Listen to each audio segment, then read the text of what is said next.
Bueno, buenos días. Estamos aquí en nuestro primer episodio de Cuento Largo Corto. Nos acompaña hoy el gran doctor Félix Ojeda Reyes, nuestro gran amigo que todos ustedes conocen, pues colaboró con nosotros en el trabajo del documental El Antillano. Una persona muy querida por nosotros aquí en Caserío Films. Ha colaborado durante mucho tiempo con nosotros.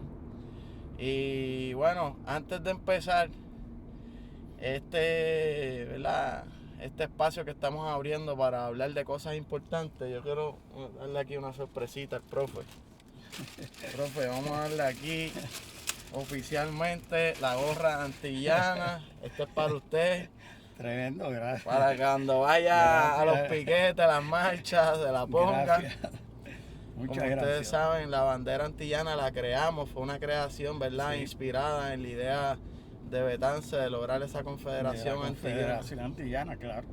Pero bueno, hoy queremos hablar de un libro muy importante que usted acaba de terminar y que va a lanzar próximamente a la calle.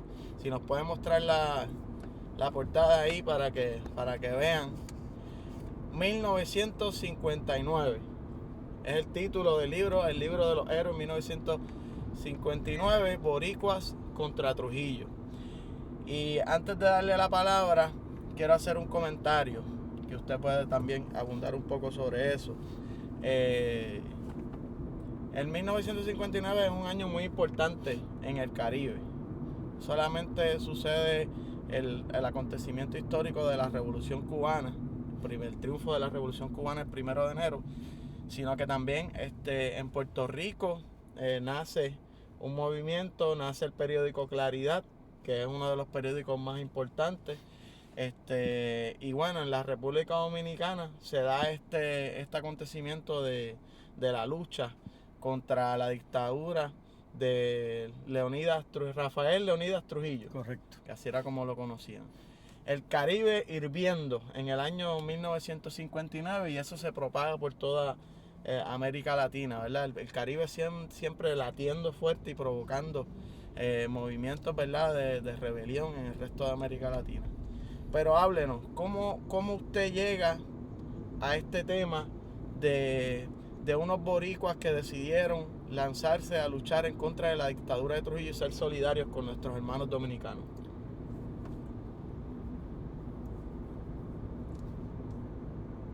Tengo entonces que comenzar por el principio.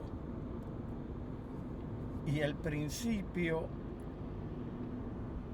podemos decir que es la dictadura en la República Dominicana, que es una de las dictaduras más terribles que hemos tenido en nuestra región. Trujillo llega al poder en 1930 y es una criatura del gobierno de Estados Unidos. O sea que estuvo 30 años. Poco más de 30 años gobernando, ¿verdad? Mediante el uso del terror y de la violencia. Durante ese espacio de tiempo, el pueblo dominicano se levanta en armas y hay proyectos para dar al traste con la dictadura, pero esos proyectos son militarmente desarticulados. Ahora bien, los horrores de esa dictadura, y me voy a referir a uno de esos episodios solamente. Inmediatamente que llega Trujillo al poder, trata de controlar la emigración de obreros, macheteros, agrícolas, haitianos a la República Dominicana. Ahí hay una masacre de más de 20.000 haitianos asesinados. Ese es el comienzo. Con eso comienza. Eso es la dictadura en su forma más cruda. Ahora bien, tú planteabas que el 1959 es un año extraordinario. No tan solo es el triunfo de la Revolución Cubana en Puerto Rico. El 11 de enero de ese año se funda el movimiento pro independencia, nace el periódico Claridad, hay un nuevo virazón en la lucha por la independencia de Puerto Rico. Inmediatamente después del triunfo de la Revolución Cubana, hay un viaje del comandante Fidel Castro a Venezuela. Ese es el primer viaje que da Fidel fuera de Cuba. Y va a Venezuela para agradecer la solidaridad de los venezolanos con el proyecto revolucionario cubano contra la dictadura de Batista. Va a agradecer el armamento que se recibe de Venezuela para fortalecer ese movimiento revolucionario contra Batista. Ahora bien, poco antes había llegado un avión de Venezuela a la Sierra Maestra con muchísimo armamento de Venezuela, pero también con una figura ilustre de la República Dominicana que va a ir a educarse como guerrillero en todo el proceso insurreccional. Pues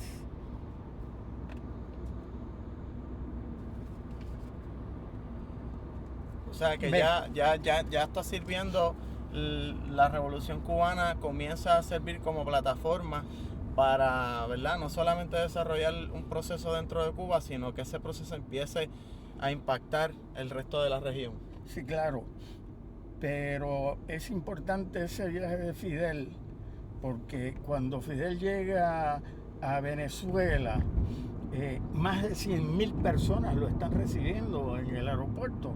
Allí estaban los independentistas de Puerto Rico, estaban los revolucionarios de Haití y había una delegación de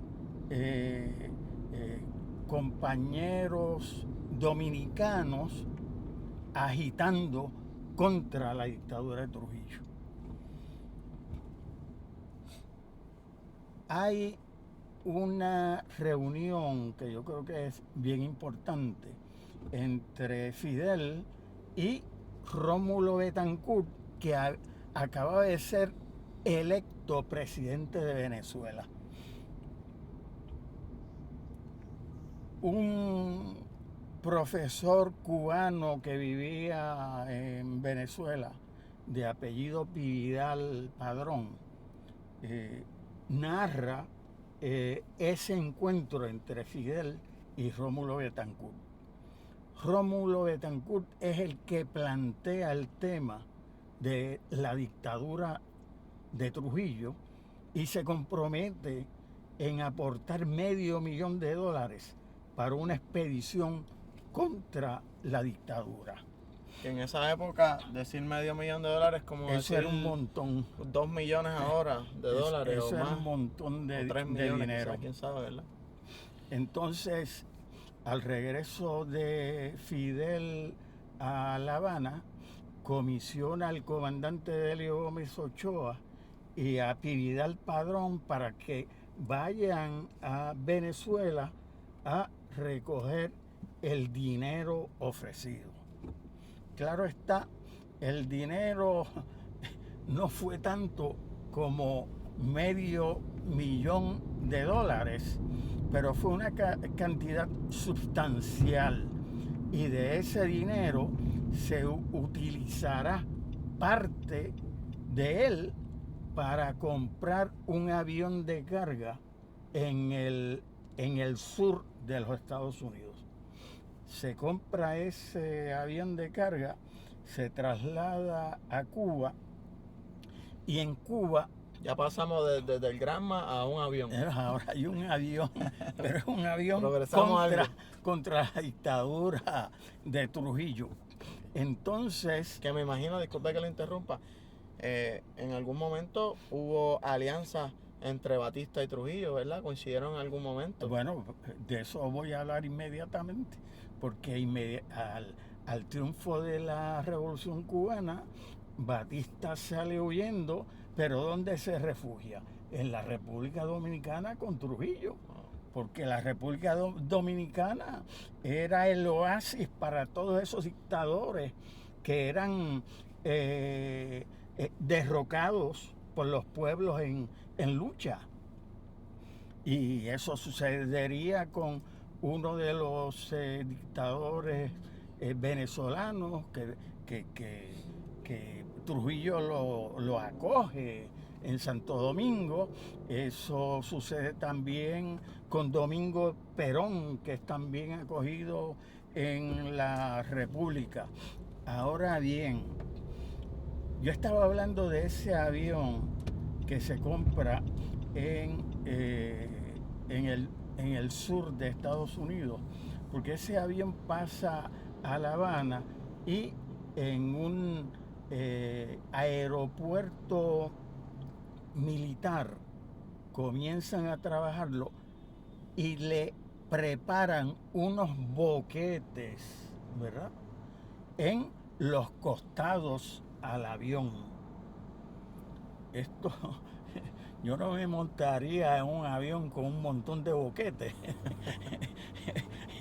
pero eso te dramatiza la peligrosidad de lo que a continuación vamos a hablar, que es de esas 3 expediciones contra la dictadura. Porque por esos huecos se van a introducir los fusiles de largo alcance, los FAL, para contrarrestar cualquier ataque por avión de la aviación de Trujillo. Ahora bien, mientras tanto, hay toda una serie de frentes y de centros de exilados dominicanos en Nueva York. No encuentra, así en Puerto Rico uno se encuentra gente por el expreso y todo eso. Me voy acostumbrando, profe, a que esto va a estar pasando. Ajá, sí. Pues hay unos frentes que se han estado organizando contra la dictadura. La diáspora dominicana en Estados Unidos, particularmente en la costa este, en Nueva York, los dominicanos en Venezuela, los dominicanos en Cuba. Entonces, de ahí es que va a salir el grueso de los expedicionarios. Sí, pareciera que nunca muere ese sentimiento de unidad latinoamericana, porque casi todas las luchas desde el siglo anterior uno se repite, ¿no? Uno puede ver cómo salen grupos de distintas partes de los países a apoyar las luchas de otros países. Sí. De gente que arriesga su vida. Sí, claro. Por las situaciones y la resistencia y las rebeliones de otros países, los levantamientos. Yo creo que es importante Bolívar y el movimiento revolucionario latinoamericano, las luchas por la independencia de los países latinoamericanos, porque de ahí va a surgir ese sentimiento de solidaridad entre nuestras naciones. Para Bolívar la patria no era Venezuela, para Bolívar la patria era la América. Y es ese sentimiento de solidaridad que parte de aquellas luchas a principios del siglo XIX o también desde fines del XVIII.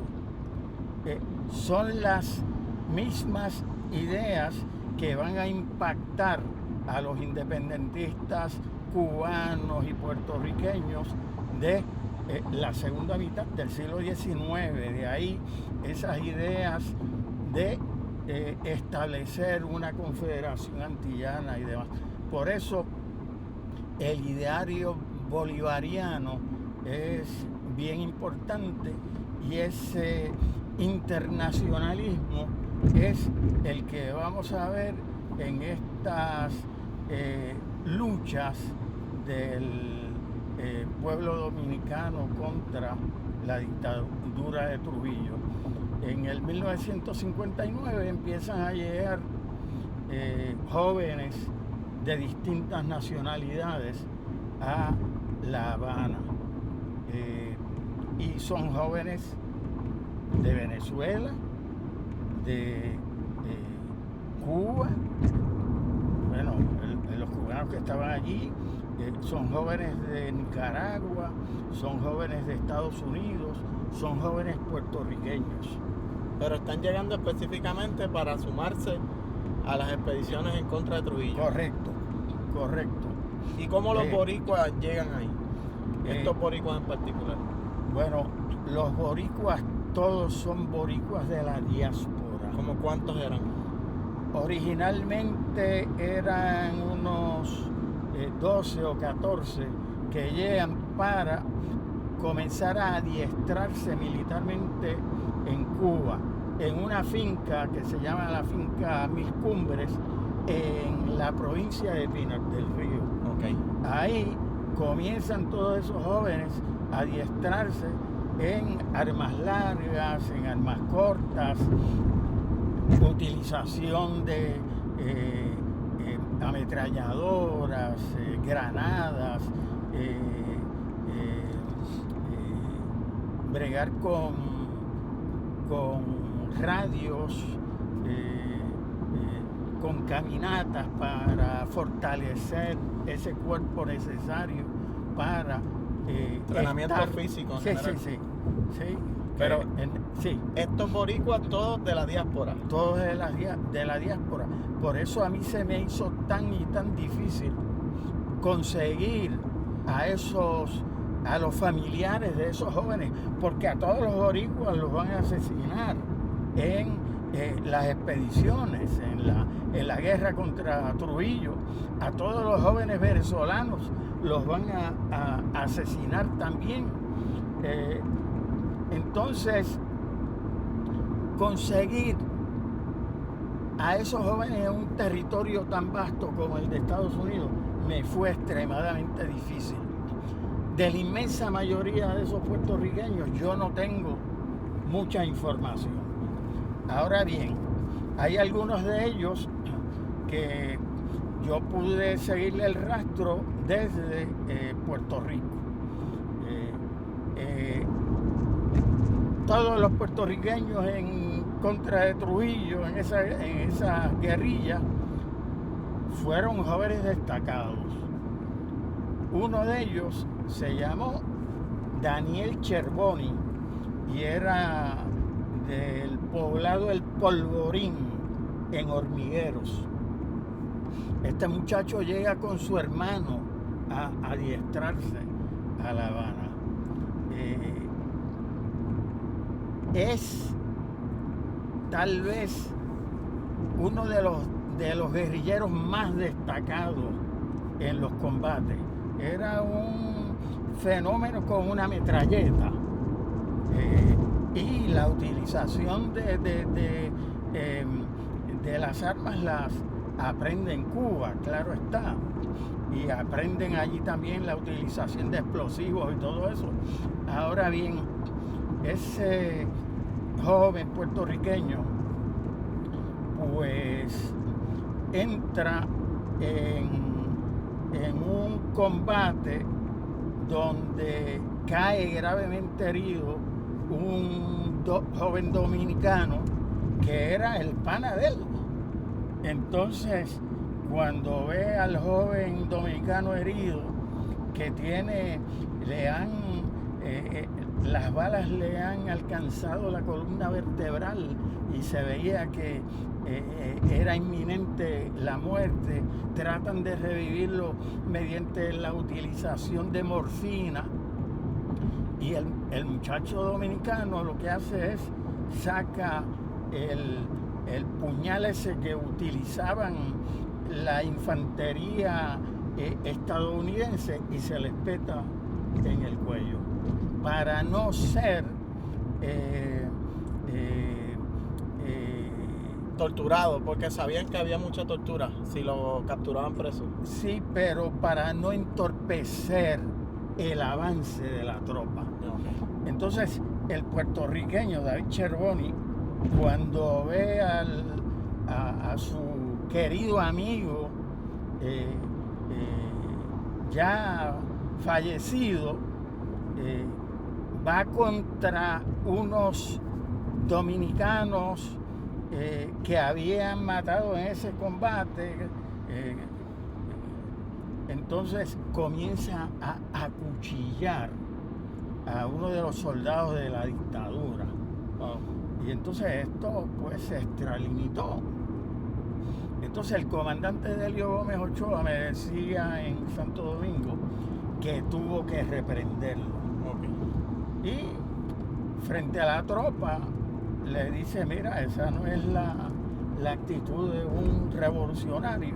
Entonces lo tuvo que desarmar. Yo le pregunté a Gómez Ochoa, bueno, ¿y cuándo usted, comandante, le devolvió las armas a David Cherboni? Y me decía, mira, Félix, al otro día. Que era bravo. Entonces, luego, este joven puertorriqueño... profe, yo le voy a decir algo. Estas historias pueden sonar un poco fuertes, inclusive para mí, porque nosotros pues somos de otra época donde no hemos vivido ni de cerca lo que es revolución y lucha armada. Básicamente el activismo que nosotros hemos tenido es un activismo diferente, los procesos de lucha que vimos en esta época son bien diferentes. Eso es correcto. Y para nosotros esto puede sonar bien fuerte, pero la realidad es que si esa era la actitud por un lado de los combatientes, era en respuesta por la actitud tan violenta y asesina de los gobiernos que estaban masacrando los pueblos. O sea, que la gente que está escuchando esto no puede perder, ¿verdad?, de perspectiva la violencia que se estaba ejerciendo desde el poder, asesinando trabajadores y trabajadoras, gente, ¿verdad?, del pueblo dominicano, y de otros pueblos. O sea, que cuando uno le llega la oportunidad de estudiar esta parte de la historia, uno siempre tiene que estar claro, ¿verdad?, de que los revolucionarios actuaban de esa forma porque era en respuesta a una dictadura muy sangrienta y asesina. Sí, estamos de acuerdo. Fíjate, ese pasaje que yo acabo de relatar de este joven puertorriqueño dramatiza, ¿verdad?, la violencia que se tiene que generar en un combate contra una dictadura como la de Trujillo. Este joven puertorriqueño, cuyo nombre es David Cherboni, pues era muy impaciente y en cierta medida hasta rompe con la tropa que comandaba Delio Gómez Ochoa, y como la experiencia de Gómez Ochoa, y por eso es que el comandante es uno de los sobrevivientes, por esa experiencia que había tenido en la Sierra Maestra combatiendo contra la dictadura de Trujillo. Entonces el puertorriqueño Cherboni dice, no, yo no voy a seguir huyendo, yo voy a confrontar a las tropas trujillistas. Y entonces ahí en un combate cae muerto. ¿Tú sabes cuántos? Una bravía. No, sí. Eso es para los que dicen que los boricuas son cobardes. No, dio el grado, como me decía el comandante Delio Gómez Ochoa, dio el grado, pero en una forma superlativa. ¿Tú sabes cuántos años tenía ese muchacho? ¿Cuánto? 17 años. Wow, profesor. Impresionante. Eso es así. Hoy, ese muchacho que se llama David Cherboni, totalmente desconocido por la situación colonial que nosotros vivimos aquí en Puerto Rico, hoy David Cherboni es un héroe nacional de la República Dominicana. Y eso tampoco se sabe en este país de las maravillas. Pero ahora se va a saber, gracias al mejor podcast que va a venir a romper. Cuento largo, corto, porque esta historia es larga, pero la vamos a tratar de resumir un poco en una hora para que pues la gente que pueda ver este video en las redes pues se interese por leer el libro. Que sería bueno que lo muestre de nuevo la carátula. Sí, pero el libro... ¿Cuándo es que se va a estar presentando? El libro se va a presentar el sábado 7 de marzo a las 4 de la tarde en el Centro de Estudios Avanzados de Puerto Rico y el Caribe, en el Viejo San Juan, en la calle del Cristo. En esa ocasión viene una compañera dominicana a presentar el libro. Se llama Francis Pou. Ella es la hija de Poncio Pou Zaleta, uno de los expedicionarios, otro más, que sobrevivió la gesta. Y más o menos las edades eran muy diferentes de estos jóvenes. No, me sorprende que haya uno de 17 años. 17 años, pero puedo hablar de otro que tenía 21, 22 años. Mira, ya que estamos hablando de estos jóvenes, yo quiero decir que yo tuve un amigo que cayó heroicamente en esas expediciones. ¿Y usted lo conocía? Sí, era amigo mío de mi niñez. Y claro, él era un poquitito mayor que yo. El nombre de él es Miguel Ángel Menéndez Vallejo. Tengo un amigo pintor, Sebastián Vallejo, buenísimo. Sabrá si es familia de él. Este joven que, cuidado aquí, que yo digo que por un error biológico nació en la República Dominicana. Él llegó a Puerto Rico cuando apenas tenía 3 o 4 años y era el hijo de padre puertorriqueño en madre dominicana. Ok, al revés de Betance. Llegó a Puerto Rico y aquí se crió y aquí fue a las mismas escuelas que yo iba, a la Quiñones, luego a la hasta que llegábamos a la Escuela Superior Central en Santurce. Por todas esas escuelas transcurrió la vida de este muchacho, nacido en República Dominicana, pero criado en Puerto Rico. Ahora bien, este joven, Miguel Ángel, pues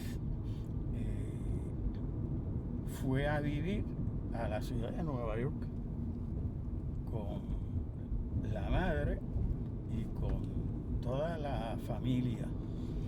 De Nueva York salió a Cuba para ver si se podía integrar en el proceso revolucionario cubano contra la dictadura de Batista.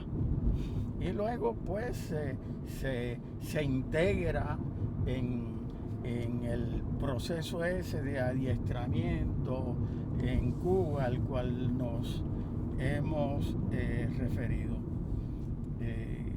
Pues este joven fue otro de los caídos heroicamente contra la dictadura de Trujillo. Ahora bien, fíjate, a mí me gustaría hacer un paréntesis aquí para decirte y relatar cómo yo fui recogiendo toda esa información y decir que hablar un poquito sobre las fuentes que utiliza el historiador para estudiarlas y escribir e interpretarlas. Pues hubo un momento en que yo le escribí a la CIA diciéndole, mire, ustedes tienen un expediente ahí de un español llamado Jesús de Galíndez. Yo quiero que ustedes compartan conmigo esa documentación que ustedes tienen. Profe, ¿y eso es normal que historiadores le escriban a la CIA, a la Agencia Central de Inteligencia? Sí. Y al Departamento de Estado? Yo tuve que llevar al Departamento de Estado a través del Freedom of Information Act, que fue una ley de información aprobada por la presidencia de Carter, y tuve que tratar de obligarlos a que desclasificaran la información. La CIA me contesta, mire señor, nosotros tenemos aquí 500,000 de documentos sobre ese personaje que usted habla. Qué locura, entonces, Dios mío. Claro, no podían enviarme 500,000 de folios. Pero fíjate que el historiador, todas estas, la CIA, el Departamento de Estado, ellos tienen unos equipos de historiadores. Y ellos son esos historiadores son los que deciden cuando reciben esas cartas solicitando la documentación, si la documentación se hace pública o no se hace pública. O sea que la CIA tiene historiadores que trabajan para ellos. Oh, pues claro, y el Departamento de Estado y todo eso. Mira qué interesante. Y esa gente es la que decide si se desclasifican los documentos o tachan los documentos y te los envían. Algunas partes tachadas. Oh, sí, montones y montones de partes tachadas. Que eso sucedió en lo que usted recibió. Habían partes tachadas. Sí. O sea, que lo puso a trabajar. Sí. Pero fíjate que esos son documentos y fuentes tóxicas. Es decir, esas son fuentes desde una perspectiva negativa también. Sí, bueno, son enemigos, sí. Fuentes del enemigo. Y aliados de la aliados dictadura. De Trujillo. Aliados de Trujillo, claro. Entonces, pues el historiador tiene que tener mucho cuidado con esas fuentes. Porque como dije, son fuentes tóxicas, son venenosas. Entonces tú tienes que separar el grano de la paja. Tú tienes que someter esas fuentes a una crítica rigurosa para tratar de llegar a lo más verídico posible. Exactamente. Entonces, cuando yo emplacé al departamento... Pero una pregunta, ¿por qué es importante que usted como historiador, y esto quizás para el beneficio de los futuros historiadores de Puerto Rico, alimentarse de esas fuentes, aún sabiendo que son tóxicas? ¿Por qué es importante? Bueno, porque ahí hay una información valiosa, como quiera que sea. Te voy a dar el siguiente ejemplo. El siguiente ejemplo es del Departamento de Estado. Yo emplacé al Departamento de Estado. Ellos tardaron muchísimos años en desclasificar la documentación, pero tuvieron la delicadeza, hay que decirlo así, ¿sabes?, de, al cabo de algunos años, escribirme y decirme: mire, nosotros hemos desclasificado esta documentación que usted solicitó. Si usted quiere verla, tiene que venir a los archivos nacionales en College Park, Maryland. Y yo pues le dije a Alicia: mira, Voy para allá. consígueme. Pasajito ahí. Y me fui para Maryland. Y ahí, entonces, bueno, pues ahí hay esos documentos. ¿Qué te dicen? La atadura, cómo estaba la atadura esa entre la dictadura y el gobierno de Estados Unidos. Inmediatamente que llegan el avión con la primera expedición contra la dictadura, un par de horas más tarde ya Trujillo le ha comunicado al embajador de Estados Unidos: mire, aquí hemos recibido esta. Es decir, esa información entre la dictadura y el Departamento de Estado, Directo. inmediata. Wow. Ajá. Por eso es importante tratar de conseguir, Bueno, profe, este libro no es solamente importante para los puertorriqueños, para que reconozcan, ¿verdad?, cómo a través de la historia hemos tenido personas dispuestas, ¿verdad?, a luchar de forma solidaria por causas justas en otros países, que es algo que nos caracteriza ya como puertorriqueños. Sí. Sino también es un libro importante para los mismos dominicanos, porque quizás usted fue el primero en tener acceso a esos documentos de la relación de la dictadura de Trujillo con el gobierno de Estados Unidos, y para toda la región, por lo que implica también para los cubanos. Bueno, este libro es importante para toda la región. Bueno, yo espero que así sea. Pero también los dominicanos tienen toda una serie de historiadores que han tratado este tema y son en realidad los grandes especialistas en el tema. Fíjate que yo lo estoy enfocando desde otra óptica, desde otra visión, ¿verdad? Entonces, estoy enfocado en los puertorriqueños que pelearon allí, lo que hicieron, cómo murieron, tratar de conseguir a familiares y amigos que fue extremadamente imposible, ¿verdad? Pero alguna información, bueno, pues he podido salvar para ser compartida con los países de la región. Mira,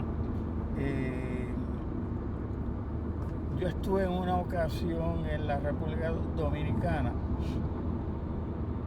y conocí allí al comandante venezolano Douglas Bravo. Okay. Douglas Bravo está vivo todavía, pero fue un guerrero en Venezuela. Inmediatamente después de del triunfo de Rómulo Betancourt se desarrolla una guerra de guerrillas que duró 20 años, y allí en eso estaba metido Douglas Bravo.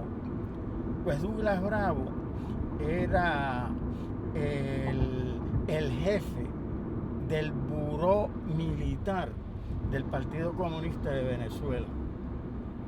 Y Douglas Bravo fue el que recluta a la inmensa mayoría de los jóvenes venezolanos que participaron en la gesta. Y a todos los venezolanos los asesinaron brutalmente. Douglas me decía a mí en Santo Domingo que Fabricio Ojeda, un hombre que se destacó durante el periodo de la dictadura de Pérez Jiménez. Fabricio Ojeda era un periodista, escritor venezolano que llegó y fue miembro del Congreso de Venezuela. Pero Fabricio Ojeda, que quería incorporarse, cuidado ahí, Fabricio Ojeda quería incorporarse a la gesta de los dominicanos, pero los venezolanos le dijeron, no, aguanta. Con calma, bájale dos. Con calma, que nosotros estamos organizando aquí algo mayor y te queremos aquí. Okay. Y entonces, pues Fabricio Ojeda participó. Esos Ojeda dan candela. Participó en la guerra de Venezuela, en la guerra de guerrilla. Lo asesinaron, claro está. Este es otro de los grandes patriotas de esas décadas del 60 y 70, mano, que la América Latina perdió a toda una serie de revolucionarios pero extremadamente valiosos. Y por ahí anda, hay que recordar, por ahí está el Che también, el comandante Ernesto Guevara. Pero, profe, hubo derrotas. Esta expedición del 1959, derrota entre comillas, sí, pero eventualmente se continuó con la lucha y hasta el año 61 fue que duró la dictadura de Trujillo, hasta el año 61. Sí. El pueblo continuó y se logró, ¿verdad?, una solidaridad mayor con otros gobiernos de América Latina o sectores de América Latina. Bueno, fíjate, en el 59 son las 3 expediciones contra la dictadura de Trujillo. Una es una expedición por aire y las otras 2 son 2 expediciones navales por agua, ¿verdad? Y las 3 salen de Cuba, del oriente cubano. Esas expediciones fueron derrotadas, mira, entre comillas, ¿verdad? Porque tenemos también que hablar de la victoria de los caídos. Esos jóvenes que dieron sus vidas, venezolanos, cubanos, puertorriqueños, por la libertad del pueblo dominicano. Mira, inmediatamente hubo una explosión, ¿verdad? Y comienzan a organizarse. De ahí es que nace el movimiento revolucionario 14 de junio, porque lleva como título el día que llega la expedición a la República Dominicana. Entonces, yo digo que tenemos que hablar de la victoria de los caídos, porque año y medio después de la derrota de estas expediciones, mira, se da el magnicidio, es decir, el asesinato. Se organizan unos militares y una gente que tenía muchas hachas que amolar contra el dictador. Se organiza ese grupo atenta contra Trujillo en una de las avenidas de Santo Domingo y el tirano es asesinado. Cae. Por eso podemos hablar de la victoria de los caídos. ¿Ok? Entonces, fíjate que yo hablo de esto porque ese casualmente es el título de un libro que escribió el comandante Delio Gómez Ochoa, que también... El mismo con el que usted se reunió y que lo ayudó. Sí. Y que le habló de Daniel, el sí, Bravo. Sí. Pues el comandante escribió este libro que tituló La victoria de los caídos. Un título genial. Sí. Claro está. Reivindicando esa sangre y esa, sí. ese heroísmo. Pero, profe, no quiero, ya queda poco para ir concluyendo. Sí. Y no quiero que se nos escape hablar un poco sobre algo muy interesante que está en uno de los capítulos de este libro, que es un poco, ¿no?, la historia de el que era dueño del Normandy, del Hotel Normandy, que de hecho era familia de Jaime Benítez, que fue el rector de la Universidad de Puerto Rico. Estuvimos hablando de eso el otro día. Tú estás refiriéndote a don Félix Benítez Resach. Esa es una figura que aparece en mi libro, pero extensamente, ¿verdad? Y voy a hacer un paréntesis, porque, Tito, nosotros no podemos en 45 minutos dar un resumen así de esta publicación que tiene casi 400 páginas. Claro, ¿verdad? Pero le damos un chispito para que se interesen y lo quieran leer. Sí. Don Félix Benítez Resach, pues hizo gran parte de su capital, era ingeniero, recuerda, hizo gran parte de su capital construyendo, haciendo obra de ingeniería en la República Dominicana. Y don Félix Benítez Resach era independentista puertorriqueño, pero era un independentista trujillista. Sí, que tenía unos intereses económicos en República Dominicana, pues claro, de los cuales se benefició, me imagino, durante el tiempo de la dictadura. Claro, con ese dinero él construye el Hotel Normandy. Y ese Hotel Normandy se construyó en el Viejo San Juan para los años 40. Pero a petición de su novia. Bueno, lo que sucede es que don Félix, mi querido amigo ya desaparecido y hermano Juan Maribra, siempre que se refería a don Félix, lo llamaba Felito.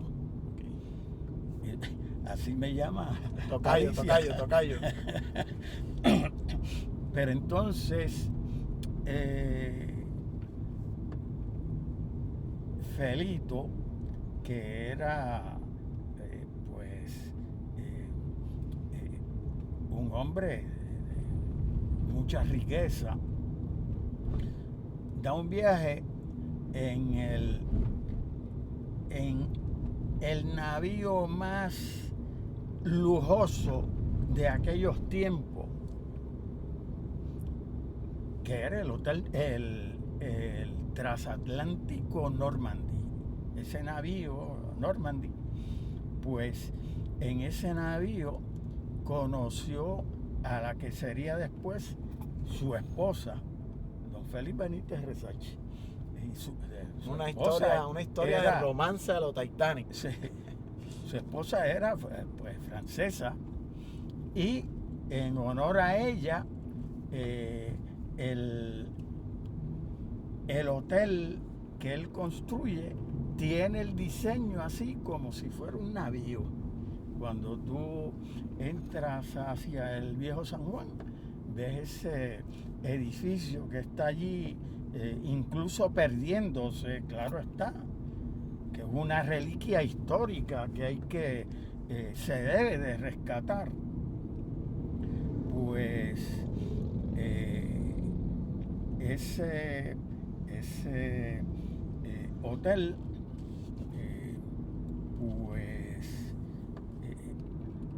fue el hotel de este puertorriqueño que yo digo que amerita una extraordinaria tesis doctoral, don Félix Benítez Resachi.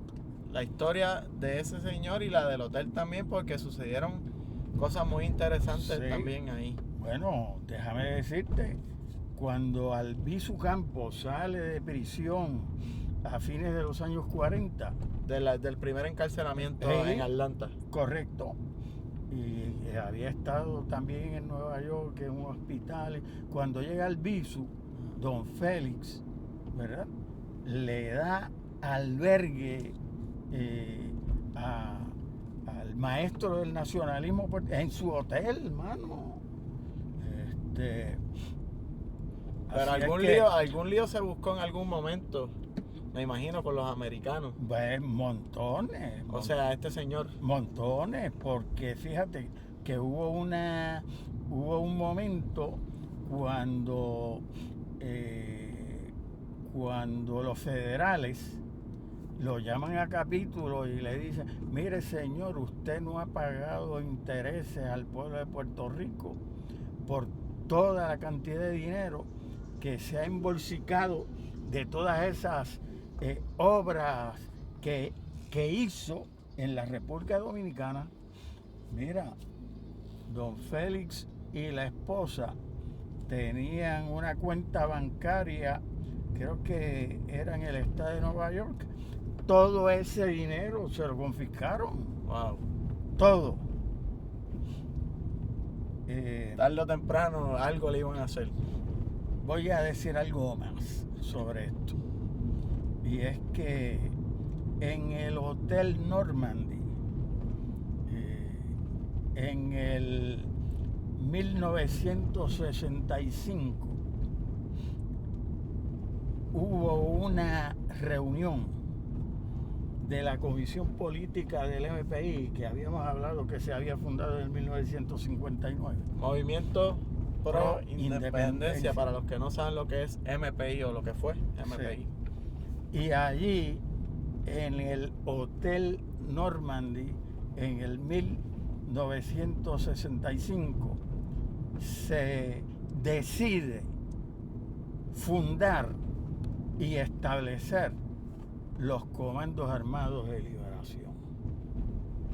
Yo creo que con esto vamos a concluir esta entrevista. Profe, nuevamente vamos a mostrarle una vez más la portada del libro. Esto, gente, hay que leerlo, hay que conocer nuestra historia. Agradecerle nuevamente al profesor por tantos años, ¿verdad?, de trabajo, ¿verdad?, de investigación, de tanta gestión, ¿verdad?, intelectual, para que ahora nosotros, las nuevas generaciones, podamos disfrutar de lo que ha sido la historia, ¿verdad?, y enriquecernos y aprender del pasado para tener una dirección hacia el futuro. Así que nada, ¿cuándo es la presentación nuevamente para que la gente asista allí y puedan hacer todas las preguntas que quieran hacer? El sábado 7 de marzo a las 4 de la tarde en el Centro de Estudios Avanzados de Puerto Rico y el Caribe en el Viejo San Juan.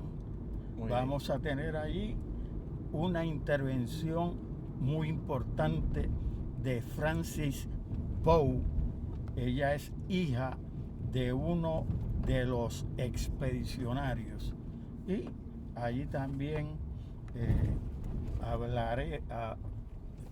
yo voy a hacer uso de la palabra, y los estudiantes del centro también. Particularmente se está invitando al querido amigo nuestro, a Luis Díaz. Intifada, el Mr. Luis Díaz. Sí, señor. El lápiz más duro del hip hop en Latinoamérica, no solamente en Puerto Rico. Sí, señor. Nuestro hermano Luis Díaz, el gran Luis Díaz. Luis Díaz va a estar con nosotros. Brutal, brutal. Qué bueno saber eso. Allí vamos a estar. Así que ya saben, el 7 de marzo todos los caminos conducen para la presentación de este gran libro que nos llena de orgullo, que nos llena de emoción y bueno, seguir abrazando el Caribe y seguir luchando por ese sueño de nuestro querido Ramón Emeterio Betance, el padre de la patria puertorriqueña. Ya saben, mi gente, este es el primer episodio de una serie de podcast o de entrevistas, intercambios, conversaciones que vamos a estar llevando a cabo por el canal de Caserío Films.